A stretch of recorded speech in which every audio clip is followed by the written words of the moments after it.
Bismillahirrahmanirrahim. Air beriakan dan tak dalam, pasir di pantai indah sekali. Bolehkah saya mengucap salam kepada hadirin yang saya hormati? Tepuk tangan buat saya. Terima kasih. Bismillahirrahmanirrahim. Assalamualaikum warahmatullahi wabarakatuh.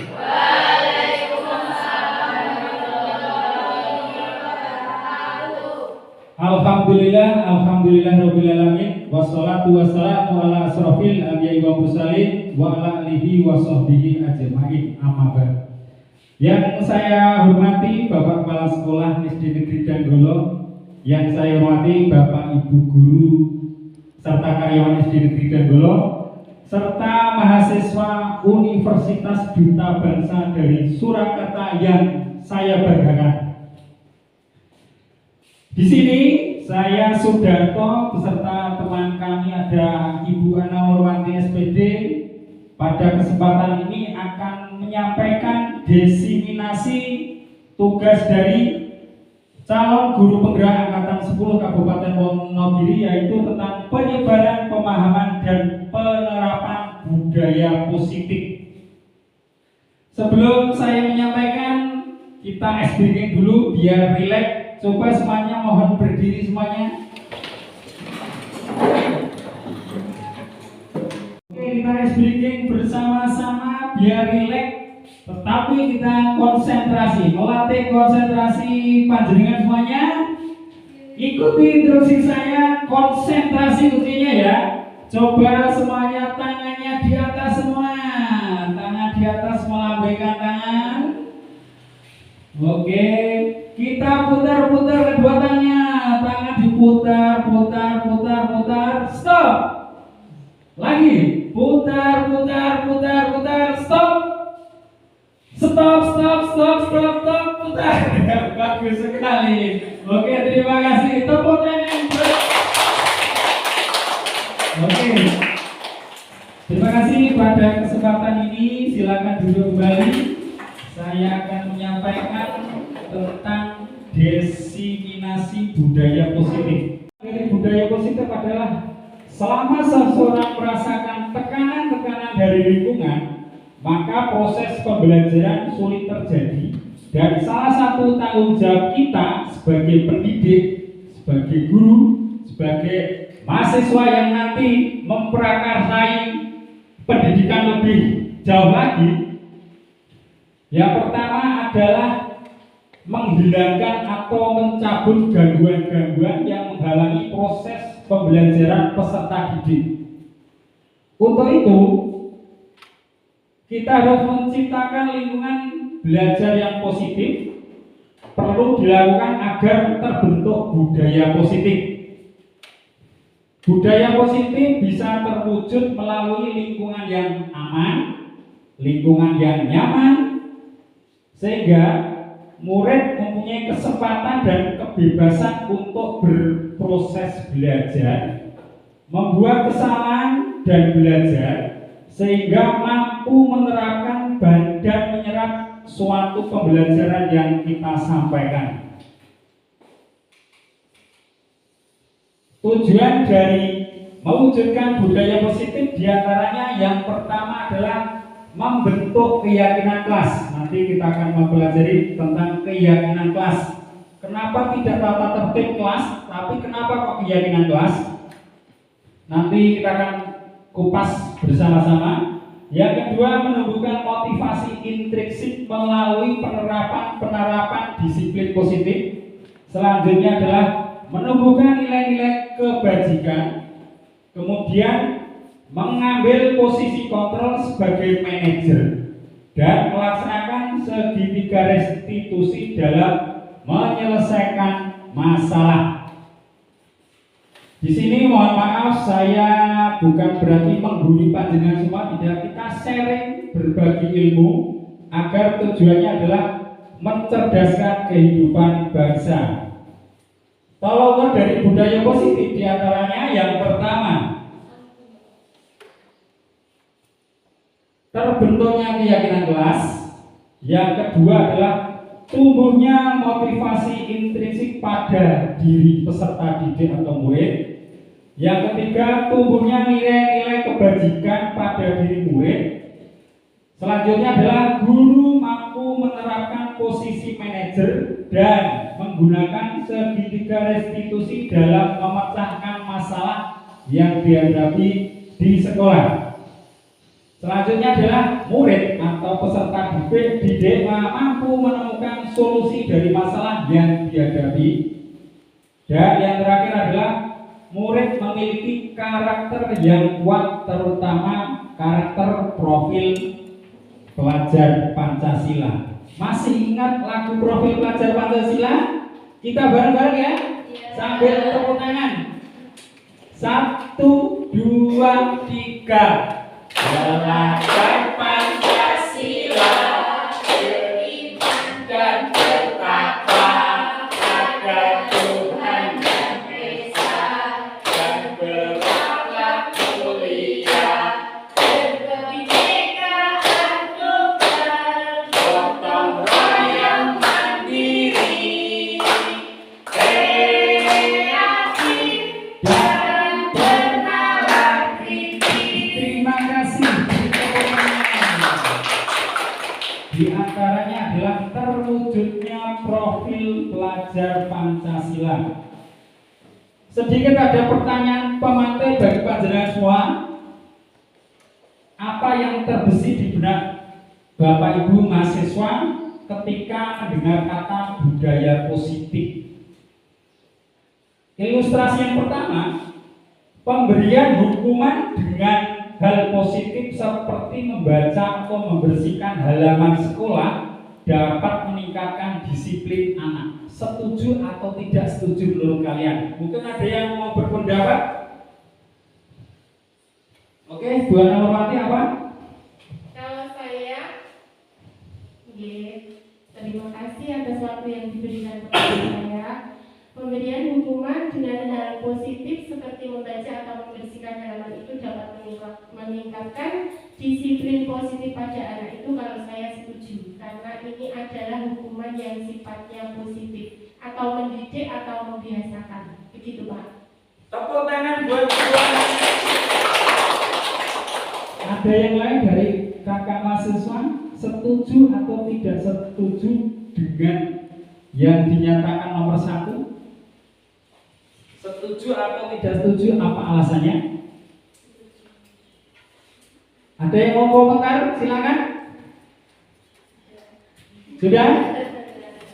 Betul apa yang dikatakan, disampaikan Ibu Ana Norwati bahwa menghukum siswa dengan hal yang positif itu tujuannya adalah untuk menggugah, memaksa, walaupun memaksa tapi tujuannya positif, siswa agar berperilaku yang baik sesuai dengan aturan yang ada di sekolah. Yang kedua, memberikan penghargaan dapat meningkatkan motivasi belajar anak.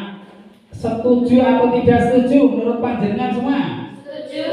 Setuju. Mungkin ada alasannya? Mau menyampaikan? Silakan. Oke, Bu Nina, monggo Bu.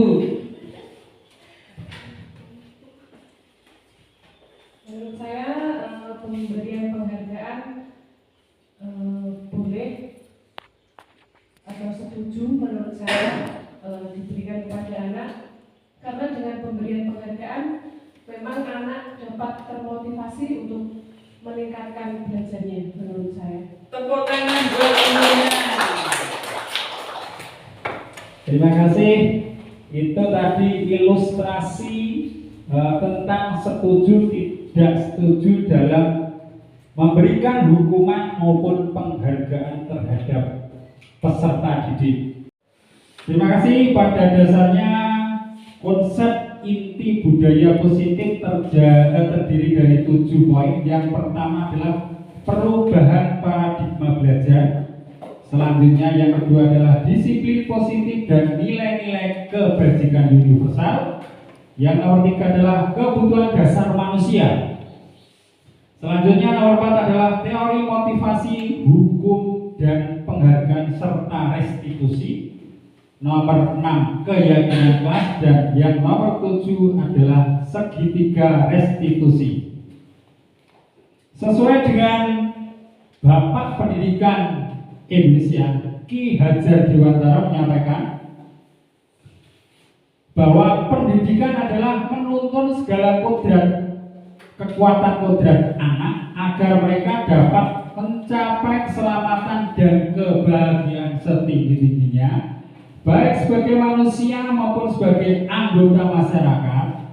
Dan kita sebagai pendidik harus dapat menuntun kekuatan kodrat dari peserta didik kita,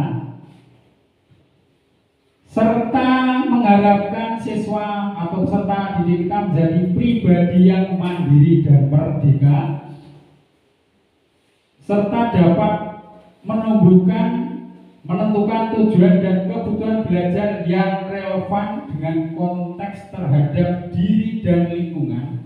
Jadi pada intinya adalah pendidikan yang bermakna adalah pendidikan sesuai dengan kodrat zaman dan kodrat anak pada masanya.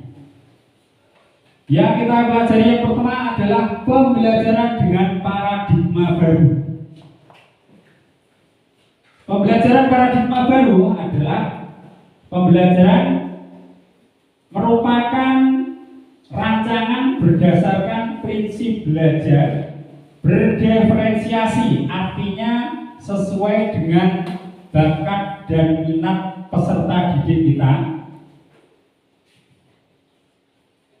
sehingga perkembangan tersebut sesuai dengan psikologi modern untuk mewujudkan profil pelajar Pancasila. Adapun dari disiplin positif dan nilai-nilai kebajikan universal, coba Bapak Ibu bayangkan, kita berilustrasi seandainya panjenengan semuanya menggenggam sesuatu yang sangat berharga di tangan Bapak Ibu. Kalian bayangkan panjenengan menggenggam sesuatu yang sangat berharga dalam hidup panjenengan. Ketika ada teman ingin meminta, baik mungkin dengan cara merayu atau menghadik ataupun dengan cara memaksa atau menyuap, kira-kira apa yang panjenengan lakukan terhadap benda yang ada di genggaman panjenengan?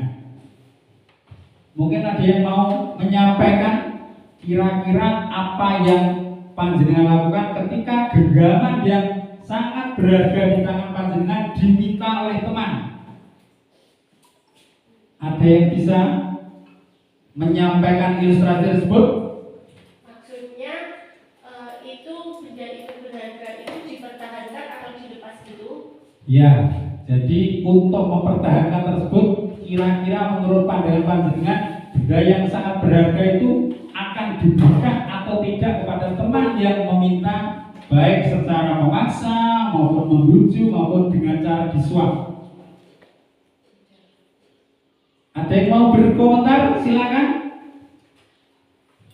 Ibu Ana Purwanti lagi, silakan. Ya, terima kasih atas waktu yang diberikan kepada saya. Kalau menurut saya, kalau saya mempunyai sesuatu yang sangat berharga itu pasti akan saya pertahankan, karena itu merupakan sesuatu yang sangat berharga sekali. Tepuk tangan Bu.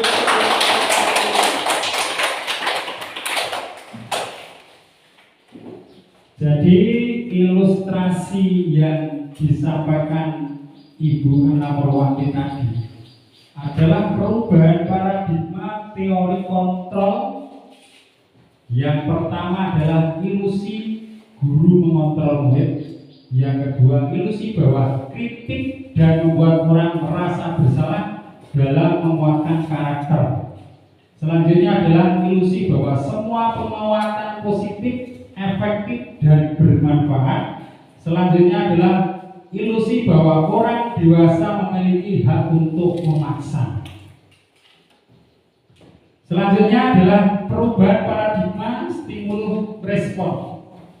Siapa sesungguhnya yang memiliki kontrol, stimulus responnya adalah realitas atau kebetulan kita sama, sedangkan teori kontrol adalah realitas atau kebutuhan kita berbeda, berarti saling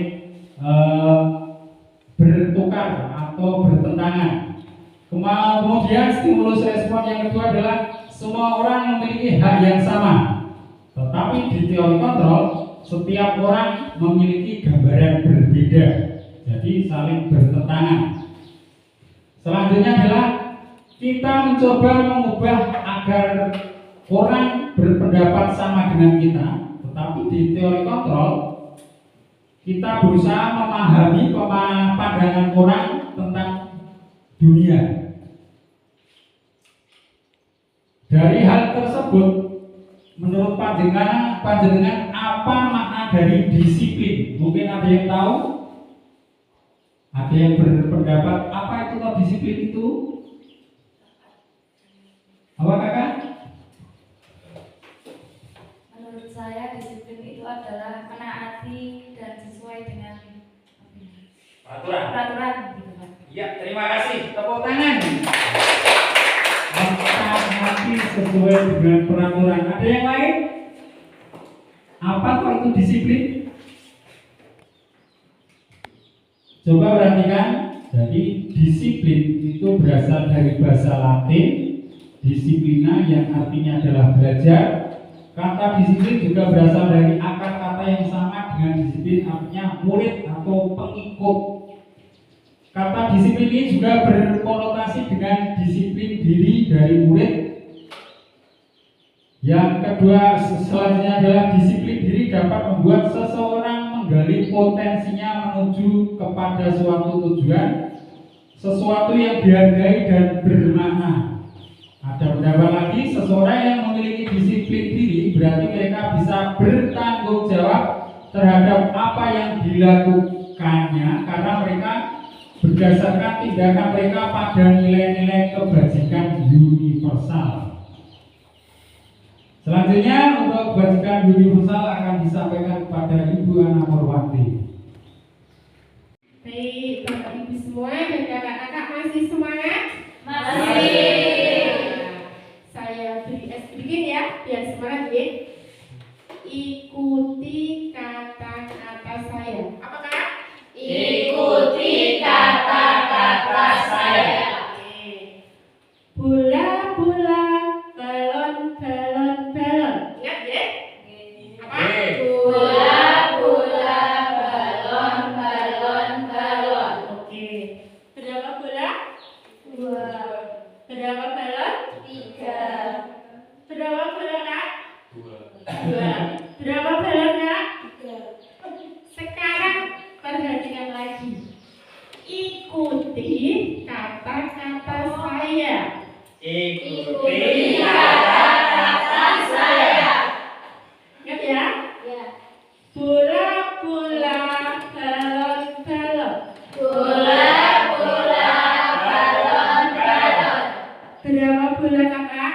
Berapa bola kakak? Nah, seperti itu maksud saya. Jadi ikuti kata-kata saya, ya, tidak menghitung. Ya. Oke, ini adalah sekedar tes briefing supaya tidak ngantuk, ya. Baik, kita lanjutkan lagi sekarang yaitu nilai-nilai kebajikan universal. Di sini nilai kebajikan universal itu adalah sifat-sifat positif manusia yang merupakan tujuan mulia yang ingin dicapai oleh setiap individu. Itu adalah menurut Dr. William Glasser, yaitu pada teori kontrolnya.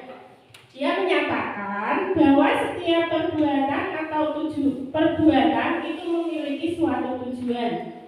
Dan ada juga pendapat dari Dean Goosen, yaitu mengemukakan bahwa dengan mengaitkan nilai-nilai kebijakan yang diyakini, seseorang maka motivasi intrinsiknya akan terbangun sehingga menggerakkan motivasi dari dalam untuk dapat mencapai tujuan mulia yang diinginkan.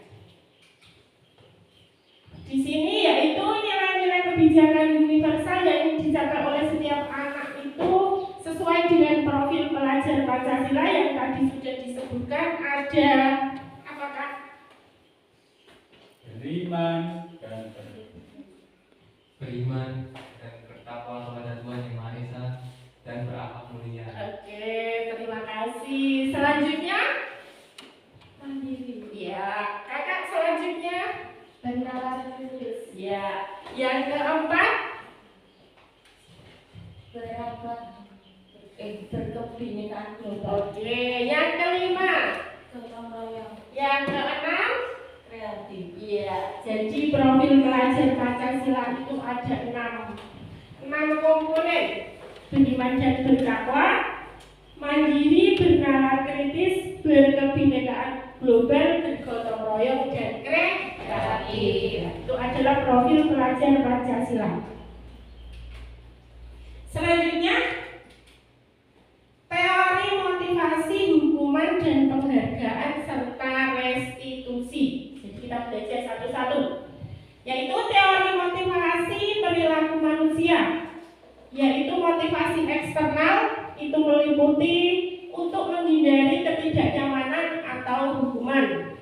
Sedangkan motivasi eksternal itu untuk mendapatkan imbalan atau penghargaan dari orang lain. Sedangkan motivasi internal juga itu untuk menjadi orang yang mereka inginkan dan menghargai diri sendiri dengan nilai-nilai yang mereka percaya. Itu adalah teori motivasi. Nah, sekarang kita lanjutkan. Dihukum oleh penghargaan. Kenapa dapat penghargaan kok merasa dihukum? Nah, di sini bahwa penghargaan itu adalah berlaku sama dengan hukuman, yaitu artinya meminta atau membujuk seseorang melakukan sesuatu untuk memenuhi suatu tujuan tertentu dari orang yang meminta atau membujuk. Dorongan eksternal, dan ada juga faktor ketergantungan dari beberapa dampak dari pemberian penghargaan. Itu disampaikan oleh Alfikon, yaitu menurut Alfikon, dihukum oleh penghargaan itu terdiri dari beberapa sub. Yang pertama yaitu pengaruh jangka pendek dan jangka panjang. Jadi penghargaan itu ada pengaruhnya baik jangka pendek maupun jangka panjang. Jangka pendeknya mungkin hanya bersifat sementara. Pas dapat penghargaan itu si anak itu merasa bangga. Nah, tapi dan juga untuk jangka panjangnya apa? Nah, anak itu berusaha mempertahankan terus untuk mendapatkan suatu penghargaan. Nah, sekarang penghargaan itu menghukum. Itu bagaimana?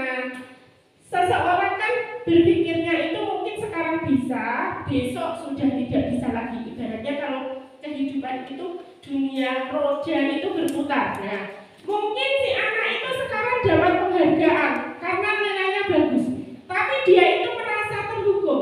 Terhukum gimana? Terbebani. Karena dia besok lagi takut. Besok jangan-jangan saya sudah tidak dapat penghargaan lagi. Besok jangan-jangan saya jadi, nah itu jadi membuat anak down. Jadi anak itu malah merasa terhukum, padahal dia mendapat penghargaan. Ya seperti itu. Nah, yang ketiga penghargaan mengurangi ketepatan. Yang keempat penghargaan tidak efektif juga. Yang kelima penghargaan itu merusak hubungan. Itu juga yang tadinya dapat merusak mental siswa menjadi down. Karena semula bisa, mungkin ada suatu alasan tertentu siswa itu adalah tidak bisa lagi, jadi si anak itu menjadi down. Jadi hubungan antara guru dan siswa yang semula dekat, jadi siswa itu merasa takut lagi pada guru karena saya sudah merasa tidak bisa mengerjakan itu. Dan untuk selanjutnya penghargaan menurunkan kualitas, juga penghargaan itu mematikan kreativitas seperti itu. Juga penghargaan mengurangi motivasi dan intrinsik. Nah, untuk selanjutnya bentuk program kebajikan atau bisa juga disebut kita apresiasi. Nah, dalam memberikan apresiasi atau pengakuan kepada murid itu kita wajib mengingat beberapa hal. Yang pertama, beri dukungan secara khusus. Yang kedua, beri pengakuan secara pribadi. Yang ketiga, beri pengakuan kepada semua murid secara bergantian atau tidak pilih-pilih. Yang keempat, beri pengakuan secara konsisten, kontinu. Nah, yang kelima, fokus pada proses. Di sini, nah sekarang ini ada beberapa pertanyaan, termasuk hukuman atau konsekuensikah bila mencatat 100 kali di dalam buku dengan kalimat saya tidak akan terlambat lagi, merupakan hukuman atau konsekuensi? Hukuman. Oke, yang kedua, lari mengelilingi lapangan basket 2 kali karena terlambat hadir di sekolah. Hukuman. Yang ketiga, murid diminta untuk push up 15 kali karena tidak menggunakan masker ke sekolah. Hukuman atau konsekuensi? Hukuman. Gak apa-apa, kita cuma menjawab dulu. Hukuman, boleh. Yang keempat, menggantikan kertas tugas teman yang telah dicoret-coret. Konsekuensi. Selanjutnya, membersihkan tumpahan air di meja tulis karena tersenggol pada saat belajar. Konsekuensi. Yang terakhir, lari mengelilingi lapangan basket 2 kali karena terlambat 10 menit untuk mengikuti pelajaran PJOK.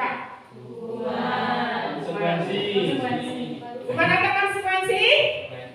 Hukuman. Oke, boleh berpendapat. Nah, ini adalah jawabannya. Nah, kalau mencatat 100 kali itu karena terlambat itu suatu hukuman. Sekarang tidak boleh dilakukan. Lari mengelilingi lapangan basket 2 kali karena terlambat itu juga hukuman. Murid diminta push up. Nah, sekarang itu tidak boleh lagi, namanya hukuman. Kalau menggantikan kertas yang telah dicoret-coret karena itu adalah kesalahannya sendiri, nah itu adalah sebuah konsekuensi. Nah, membersihkan tumpahan juga. Lari mengelilingi lapangan basket 2 kali karena terlambat 10 menit untuk mengikuti pelajaran PJOK itu termasuk konsekuensi karena nanti akan dikaitkan dengan yang namanya keyakinan kelas. Nah, ini adalah perbedaan hukuman dan konsekuensi, yaitu dimana kalau hukuman itu sesuatu yang menyakitkan itu terjadi, kalau konsekuensi itu memang harus terjadi.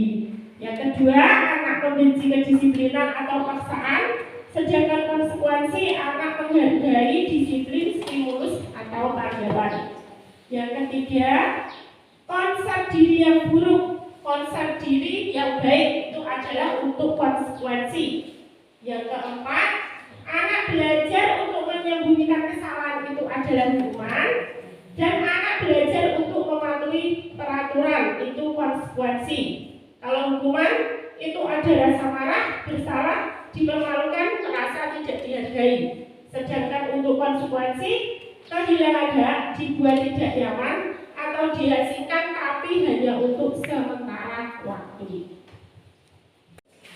Baik, untuk selanjutnya yaitu perbedaan hukuman dan konsekuensi, yaitu di mana ada identitas gagal dan identitas sukses, di mana kalau hukuman itu adalah sifatnya negatif, kalau konsekuensi dengan pernyataan ini sifatnya adalah netral, kalau restitusi itu yaitu mengarah ke hal yang positif. Mau Pak, lanjut, mau. Nah, itu sudah dijelaskan. Lanjut lagi bawahnya. Nah, sekarang kita akan membahas tentang keyakinan kelas. Mengapa kita perlu keyakinan kelas? Mengapa bukan peraturan kelas? Nah, kalau keyakinan kelas itu adalah menekankan pada keyakinan seseorang akan lebih memotivasi seseorang dari dalam. Seseorang akan lebih tergerak dan bersemangat untuk menjalankan keyakinannya daripada hanya sekedar mengikuti serangkaian peraturan yang tertulis tanpa makna. Itu adalah keyakinan kelas. Murid-murid pun demikian. Mereka perlu mendengarkan dan memahami arti sesungguhnya tentang peraturan yang diberikan, apa nilai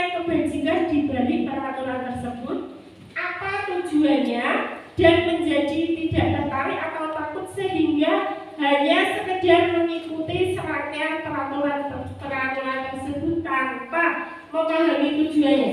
Jadi kalau keyakinan kelas itu dibuat pada masing-masing kelas oleh Bapak Ibu guru beserta muridnya, itu adalah keyakinan kelas, itu lebih mengenal. Sedangkan peraturan itu dibuat mungkin hanya Bapak Ibu guru saja atau bersama mungkin sama Bapak Kepala Sekolah. Jadi kalau peraturan itu tidak melibatkan murid, biasanya begitu.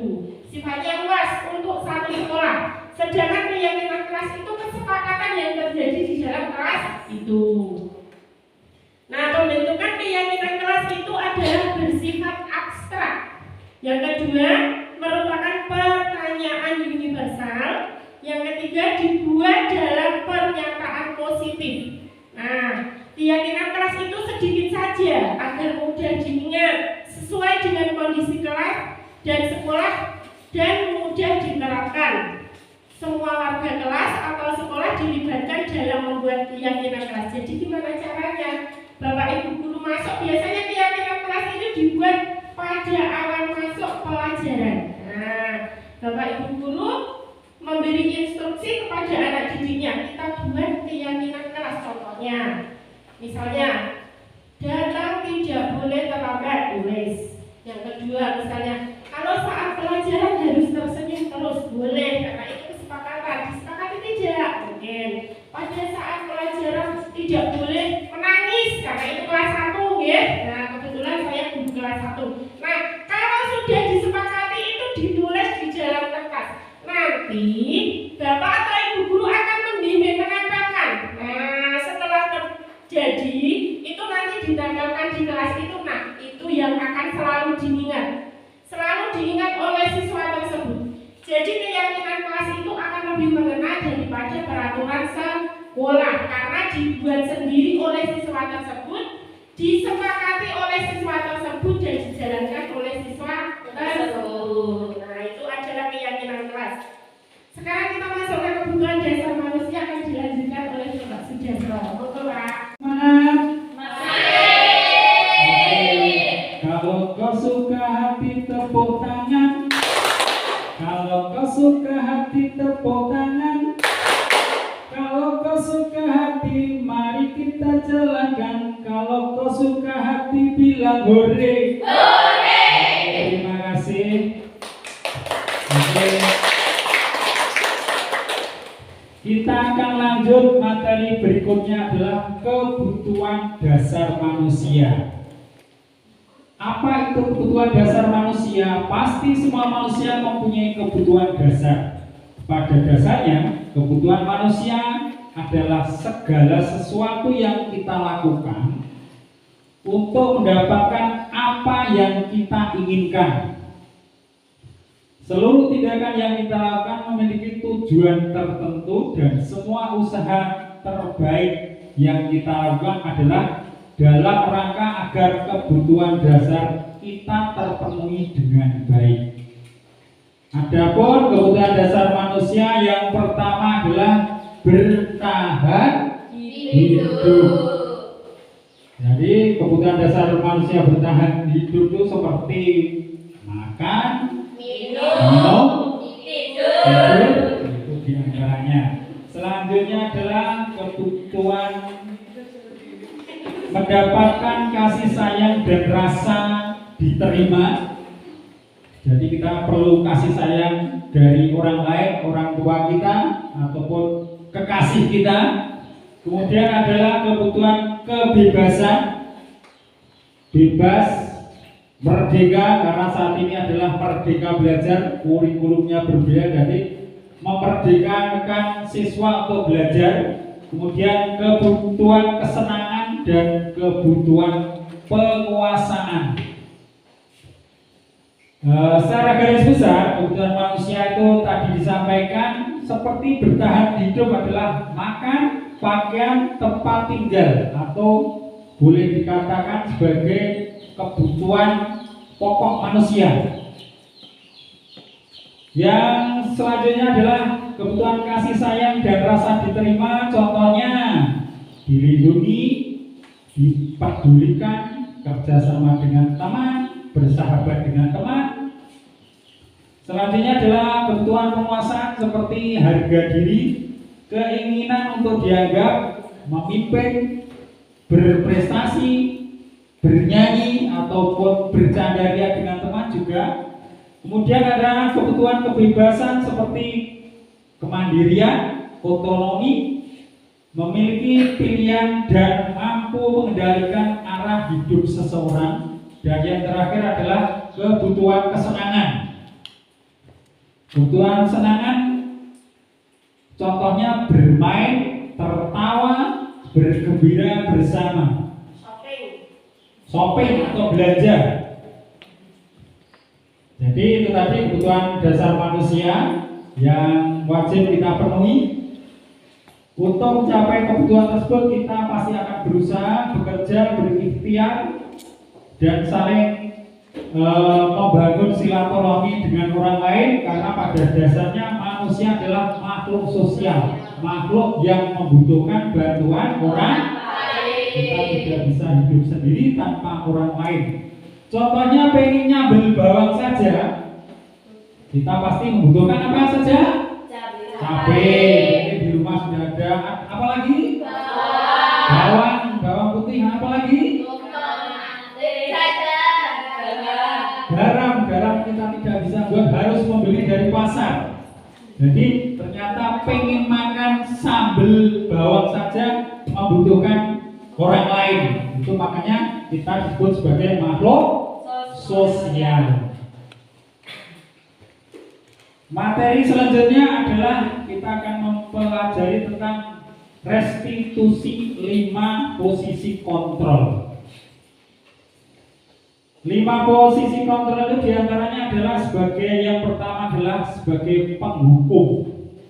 Penghukum biasanya orang yang lebih dewasa itu ketika ada anak yang berbuat salah itu dihukum. Seperti bapak ibu guru ketika melihat peserta didiknya mungkin sedang berkelahi atau tidak mentaati peraturan sekolah ataupun mungkin tidak mengerjakan tugas dari rumah, dihukum suruh berdiri di belakang atau menghormat bendera. Kira-kira menurut panjenengan bagus apa tidak itu? Tidak ya, karena saat ini Merdeka Belajar, jadi menghukum itu tidak baik untuk pertumbuhan peserta didik. Yang kedua adalah membuat merasa bersalah. Artinya apa? Kita sebagai seorang dewasa biasanya ketika ada anak yang berbuat salah itu bagaimana menumbuhkan agar anak itu merasa bersalah dan mau introspeksi dan membenahi atas kesalahan yang sudah dilakukan. Berikutnya adalah sebagai teman.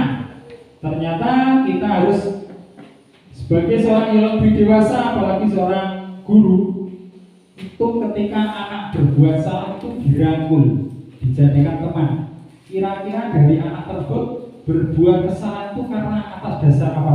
Pasti dia melakukan sesuatu itu karena ada tujuan, ada alasannya. Dan selanjutnya adalah sebagai manajer. Manajer itu bertugas untuk mendampingi, mengarahkan, memotivasi agar kesalahan yang mereka lakukan sebagai pelajaran demi kemajuan dirinya lebih baik lagi. Contohnya posisi kontrol, siswa mencontek pekerjaan teman saat ulangan. Sebagai penghukum, biasanya siswa berdiri di depan kelas sampai nanti istirahat.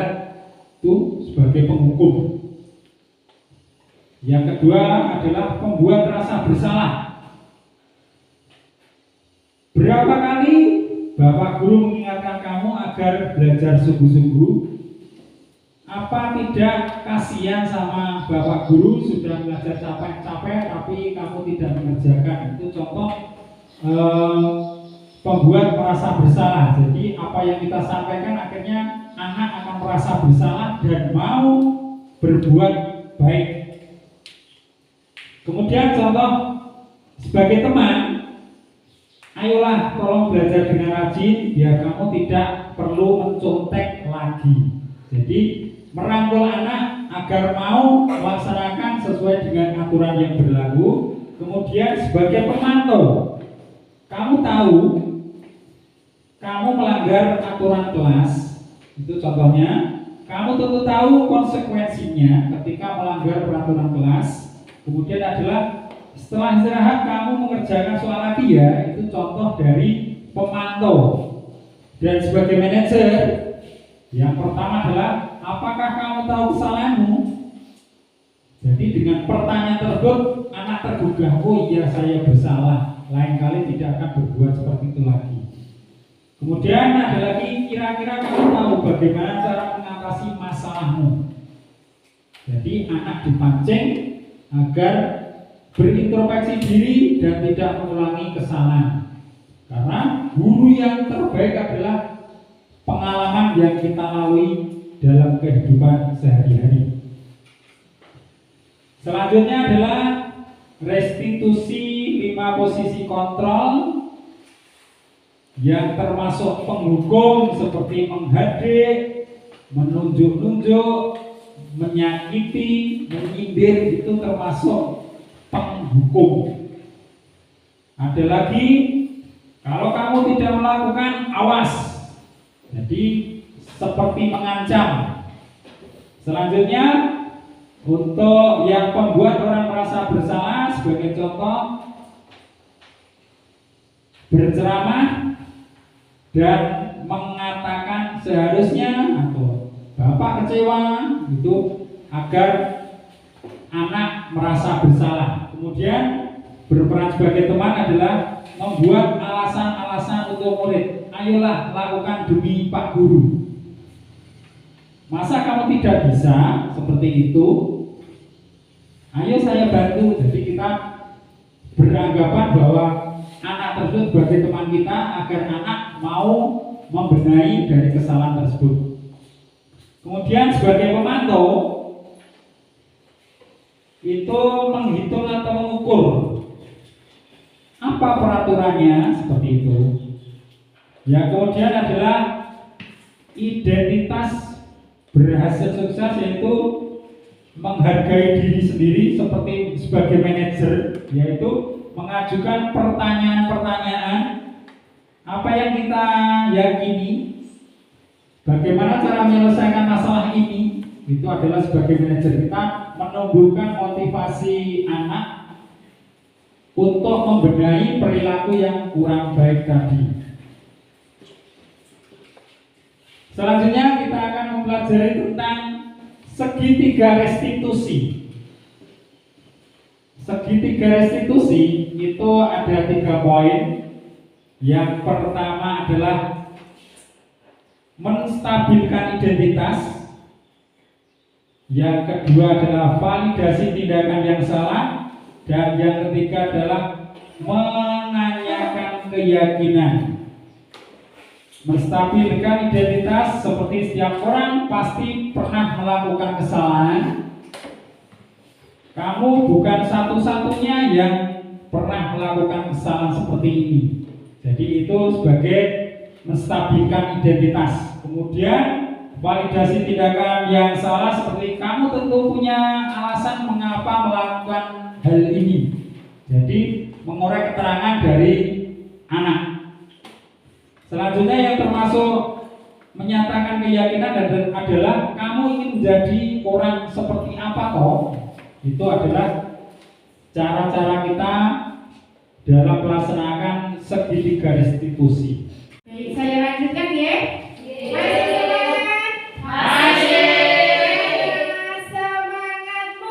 Ini semangatku. Pintar sekali murid-murid Bu Guru.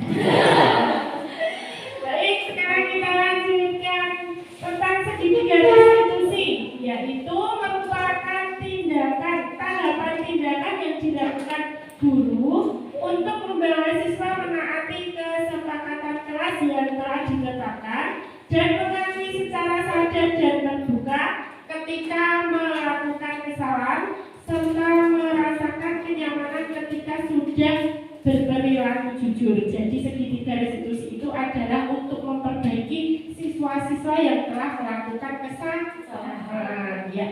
Jadi proses segitiga restitusi itu ada tahapannya dan juga didasarkan pada prinsip-prinsip utama dari teori kontrol, yaitu ada langkah dan ada teori kontrol. Di mana langkah itu ada menstabilkan identitas, validasi tindakan yang salah dan menanyakan keyakinan. Sedangkan untuk teori kontrol itu kita semua akan melakukan hal terbaik yang bisa kita lakukan. Semua perilaku itu memiliki alasan dan kita semua memiliki motivasi yang internal. Itu adalah untuk perilaku kontrol. Nah, ini adalah contoh untuk menstabilkan identitas, di mana yang bisa kita lakukan berdasarkan prinsip tersebut adalah kesalahan itu adalah bagian dari pembelajaran. Jadi mungkin seperti kata pepatah, yaitu sukses itu berasal dari sebuah kegagalan. Jadi tidak ada manusia yang sempurna. Kita perlu belajar dan belajar lagi. Itu adalah proses menstabilkan identitas, yaitu dari identitas gagal kita geser menjadi identitas menjadi murid yang sukses. Yang kedua adalah validasi tindakan yang salah. Dilakukan dengan berdasarkan prinsip setiap perilaku berupaya memenuhi suatu kebutuhan tertentu, yaitu guru itu memberi atau memberikan pemikiran stimulus respon, yaitu menjadikan murid itu proaktif, sehingga murid itu kita sebagai guru itu bisa mengenali apa toh keinginan murid kita, apa toh kebutuhan murid kita. Jadi kita itu bisa melaksanakan pembelajaran sesuai dengan minat dan bakat siswa. Yang ketiga yaitu menanyakan keyakinan, di mana murid itu akan diberi pertanyaan-pertanyaan yang bermakna untuk memunculkan motivasi dari diri siswa itu secara intrinsik, yaitu untuk mengaitkan keyakinan dengan tindakan yang salah. Jadi siswa itu diajari untuk memperbaiki kesalahannya, begitu. Nah, ini adalah contoh intervensi dari segitiga restitusi, yaitu ada beberapa pertanyaan. Nah, apakah kamu ingin berbuat lebih baik misalnya? Apakah saat ini kamu sedang menjadi orang yang kamu inginkan? Misalnya seperti itu adalah contoh-contoh dari intervensi dari sebuah segitiga restitusi. Nah, ini semua adalah rangkaian dari disiplin positif. Nah, jadi di dalam disiplin positif itu menurut Dr. William Glasser itu ada beberapa teori kontrol, yaitu Anda tidak bisa mengontrol orang lain, Anda hanya bisa mengontrol diri Anda sendiri. Betul atau tidak? Betul. Itu jadi menurut teori kontrol William Glasser. Nah, jadi teori kontrol itu semua perilaku itu memiliki tujuan, model berpikir menang-menangan atau kolaborasi dan konsensus menciptakan pilihan-pilihan baru, juga ada realitas atau kebutuhan kita yang berbeda. Itu adalah teori kontrol, di mana itu dituangkan dalam makna disiplin positif, yaitu belajar kontrol diri dengan menggali potensi kita agar tercapai tujuan yang mulia. Di mana dalam teori kontrol itu juga ada teori motivasi, yaitu untuk menghindari hukuman, untuk mendapatkan imbalan, dan juga untuk menghargai diri sendiri, di mana itu tertuang dalam nilai-nilai kebajikan universal dan bisa kita terapkan dalam pembuatan keyakinan kelas. Juga ada 5 posisi kontrol yang tadi sudah kita pelajari. Sebagai guru kita harus menerapkan 5 posisi kontrol, yaitu ada penghukum, pembuat rasa bersalah, teman, pemantau, manajer. Tapi yang harus kita hindari yaitu kita sebagai guru yaitu tidak boleh menjadi seorang penghukum. Alangkah baiknya sebagai guru itu kita di posisi kontrol itu menempatkan diri kita sebagai manajer. Nah, sedangkan tadi kita sudah belajar strategi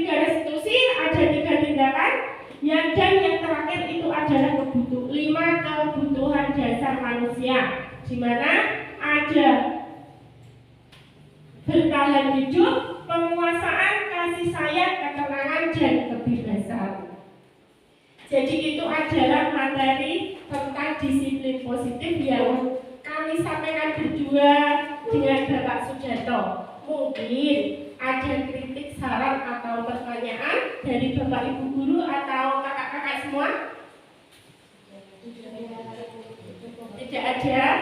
Sudah paham? Sudah. Terima kasih. Kalau sudah paham, saya kira materi yang saya sampaikan, yang kami sampaikan berdua dengan Pak Jarto, ini merupakan tugas dari calon guru penggerak angkatan 10 Kabupaten Wonogiri, yaitu kita diseminasi atau berbagi praktik baik kepada teman sejawat dan komunitas lain. Nah, itu adalah merupakan disiplin positif. Nah, sekarang untuk mengakhiri diseminasi kita itu, yaitu saya ada sebuah pantun. Jadi nanti cakep gitu ya. Cakep. Oke, bisa dimulai? Bisa.